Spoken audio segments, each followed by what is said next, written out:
Hi,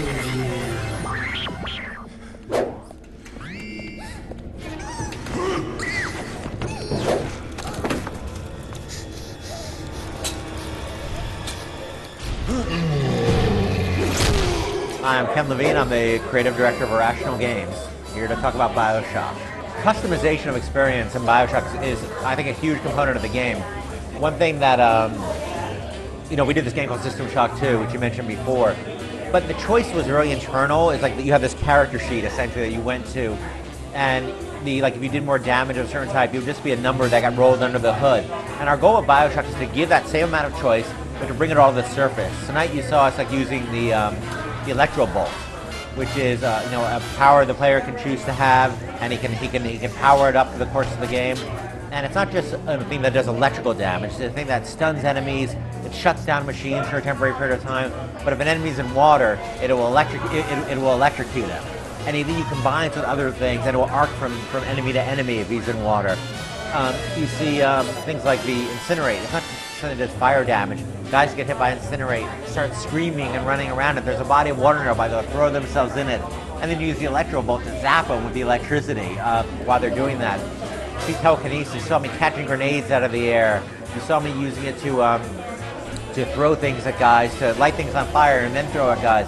They said everything in the game speaks to everything else in the game, and that's what we showed tonight with that demo, I think.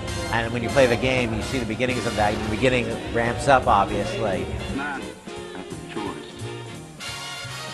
I choose impossible. I think the difference between Irrational and other companies is that other companies tend to borrow from Aliens and Lord of the Rings, and we just tend to borrow from a lot of other places. I grew up near New York. Look at the game.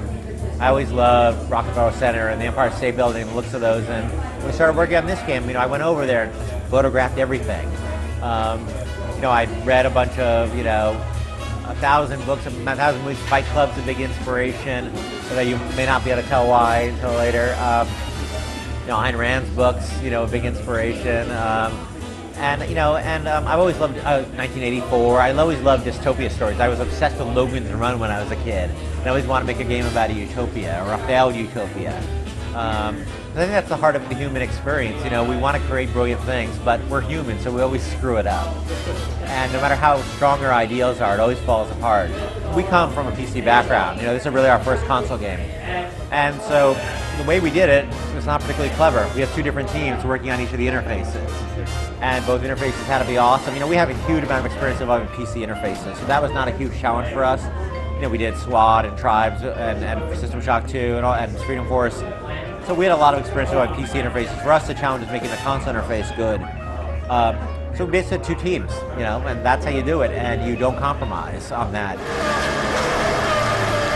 The challenge of working with an engine like Unreal Engine 3 is not like can you do cool stuff, because good programmers, because you see there's a huge amount of stuff you can do in Bioshock. Any programmer worth their salt could do that. The question is, can he do it and make it run at 30 frames a second and make it perform? Because when all that stuff's going off and the bots are flying around and the Big Daddy's on fire and there's water moving electrocuted, how do you keep the frame rate up? Because you can do anything you want if you run at 1 frame a second. And that's where great programmers and our great team led by Chris Klein come in. We had to take that engine and have it run. And that's really the challenge, not sort of make it do it, but make it do it and make it run well. The game is Bioshock, August 21st this year on PC and Xbox 360.